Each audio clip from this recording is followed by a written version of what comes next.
이제 시청하시는 분들한테도 이 정보를 드리면 어떨까 해서 좋죠. 초대를 했습니다. 사장님 오늘 시원한 대답 주실 거죠? 시원시원하게 그냥 쏙쏙 들. 네, 시원하게 한번.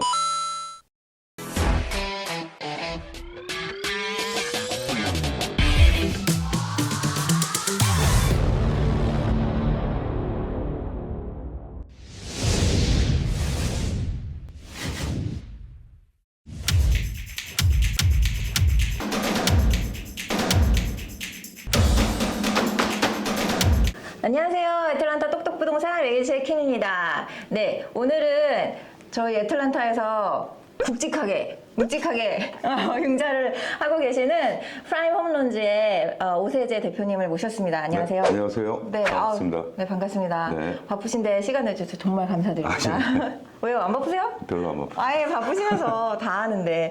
네, 오늘 제가 오 사장님 모신 이유는 제가 손님을 만나 뵈면서 클로징 하기 전 그리고 클로징 후에도 저한테 융자 관련 질문을 좀 많이 하세요. 그렇죠.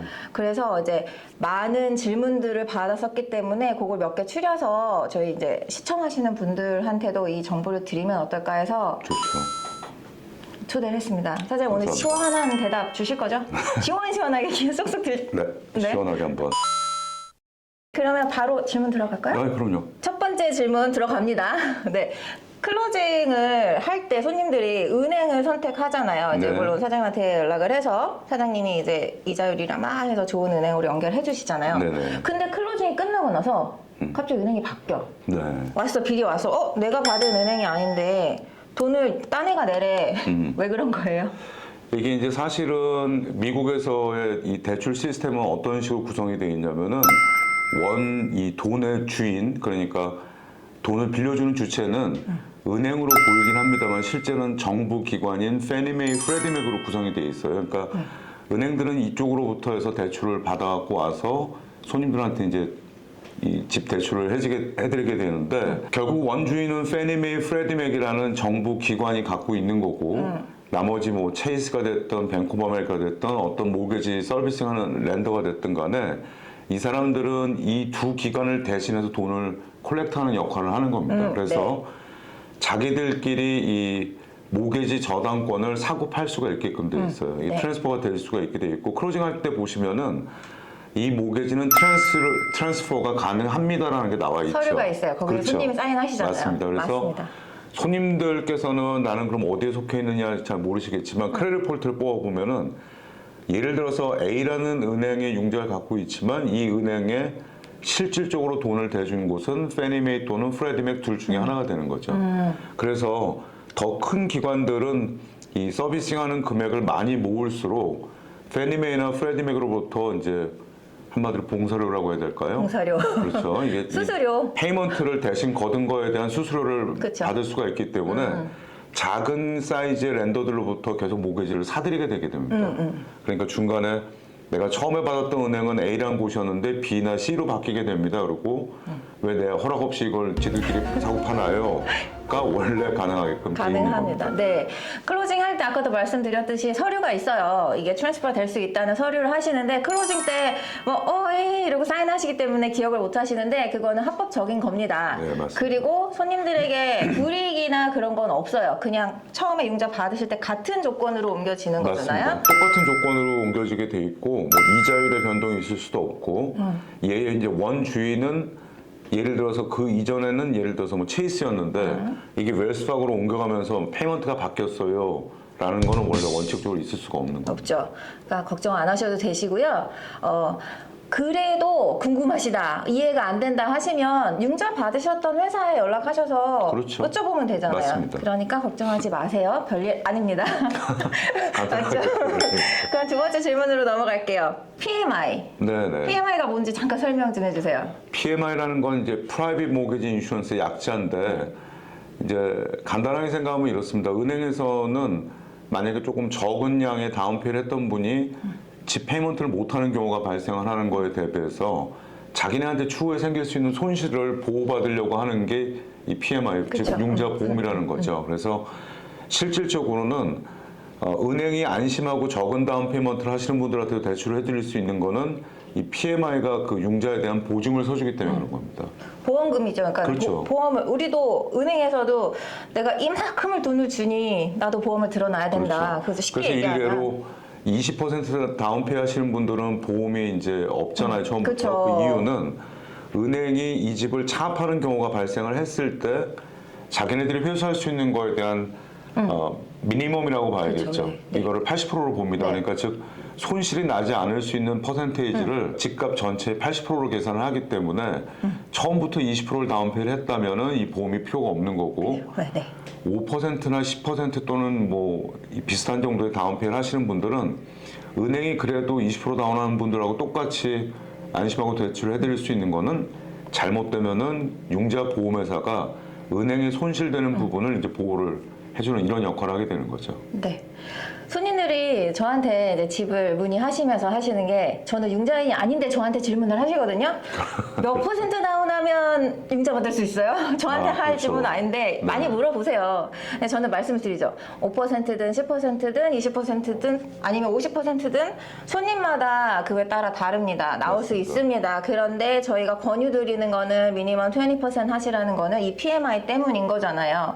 왜냐면 이 다달이 나가는 돈이 만만치 않아요. 맞습니다. 네, 몇백 불씩도 나가잖아요. 이게 모든 보험이 그렇듯이 예를 들어서 A라는 사람이 갖고 있는 그 사람의 이제 조건, 그 사람의 이제 소득이나 그 다음에 그 사람의 크레딧 그쵸. 스코어에 따라서 같은 금액을 빌리더라도 보험료가 틀릴 수가 있어요. 그 기준은 이제 소득 대비 지출의 비율이 45%를 넘냐 안 넘냐에 따라서 틀려지고 두 번째는 신청인의 크레딧 스코어에 따라서 그러니까 크레딧을 잘 유지하고 계시는 분은 보험료가 생각보다 많지 않네라고 생각할 수도 있고 또 어떤 분들은 이거 금액이 왜 이렇게 높죠라고 할 수도 있고 이제 융자 전문인 이렇게 오세지 대표님에게 연락하셔가지고 상담하시면 20%을 꼭 해야 되는지 아니면 그거보다 조금 덜 해도 PMI가 덜 나오는지 다 상담하시면 그렇죠. 되게 네. 친절히 알려드릴 거예요. 그거에 맞추셔서 집 이제 융자 준비하시면 되시고요. 여기서 질문 하나 더 가면 뭐냐면 그 맨 처음에 20%안 했어요. 집을 살 때 내가 융자 그 현찰이 좀 모자랐어. 그래서 PMI를 냈단 말이에요. 네. 근데 클로징 후에 몇 년 지나서 내가 이제 원금이 20% 넘어갔어. 그러면 그냥 자동적으로 PMI가 없어지나요? 아니면 제가 뭔가 서류를 서밋을 해야 되나요? 굉장히 좋은 질문이에요. 네. 공부를 좀 하고 오신 것 같은데 이 손님들께서 가장 궁금해하시고 많이 물어보시고 그다음에 이거에 대한 거 부분이 굉장히 민감한데요. 첫 번째로는 예를 들어서 이제 5% 다운페이를 했던 손님이 내가 이거를 그냥 쭉 정해진 페이먼트대로만 내면 언제 이 보험이 없어지나라고 하면은 일반적으로는 11년으로 보셔야 됩니다. 아유, 깨기네요. 중도에 원금을 추가로 더 갚거나 아니면은 뭐 다른 변수가 있지 않는 동안은 레귤러리 나가서 페이먼트가 없어지려면 거의 평균 11년이 걸리는 거고 두 번째 이제 내가 처음에 5%를 다운했지만 중도에 원금을 갚을 수도 있잖아요. 15%를. 그러면 당연히 보험료 이제 삭제가 될 수가 있게 되는 거고. 근데 세 번째는 집값이 요즘 많이 올랐으니까 내가 살 때는 30만 불짜리 집이었는데 2년 또는 2년 이후에 집값이 40만 불 오를 수도 있잖아요. 그러면 이 올라간 금액도 내 걸로 인정을 하기 때문에 오호. 요 경우는 직접 신청을 해야 됩니다. 그때는 근데 직접. 요거의 기준이 되는 거는 내가 5%를 다운하고 오늘 집을 샀는데 6개월 뒤에 곧바로 우리 집이 막 폭등을 했어요.는 안 빼줍니다. 모게지 인슈런스가 있는 거는 인위적으로 집 감정 밸류를 이제 신청해서 빼는 방법은 2년이 지나야지만 이 집 감정을 뺄 수 있게 됩니다. 기억하세요. 2년 기억하세요. 자기 돈을 집어넣는 거는 기간에 상관이 없는 거고 내 집 밸류가 많이 올랐으니까 이거 좀 빼주세요라고 신청하려면 첫 2년 동안은 내시고 우리 집이 이만큼 올랐으니까 올라간 것도 내 걸로 인정을 해서 이 보험료를 빼주세요라고 신청을 할 수가 있죠. 네, 5% 했다가 나중에 원금을 갚는 거를 말씀하셨잖아요. 네네. 이제 그런 거는 쉬워요? 그냥 은행에다가 내가 원금을 더 갚겠다. 뭐. 그게 보면은 이제 모게지 스테이먼트가 오는 걸 보면 잘 거기 분석을 해보시면은 거기에 원금하고 이자 그리고 에스크로라는 게 있어요. 네. 에스크로라는 건 집 재산세, 보험료, 융자보험비를 합한 금액을 얘기하는데 거기에 추가로 에디셔널 프린시플 페이먼트라고 해서 원금을 매달 본인이 원하는 만큼 내실 수도 있고 아니면 이제 어떤 분이 목돈이 좀 생겨서 또는 한국에서 환율이 좋아서 갖고 온다든지 할 경우에는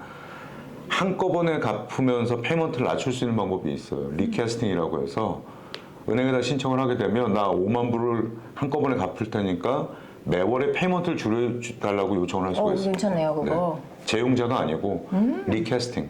다시 이제 페이먼트 조정을 하게 되는 거죠.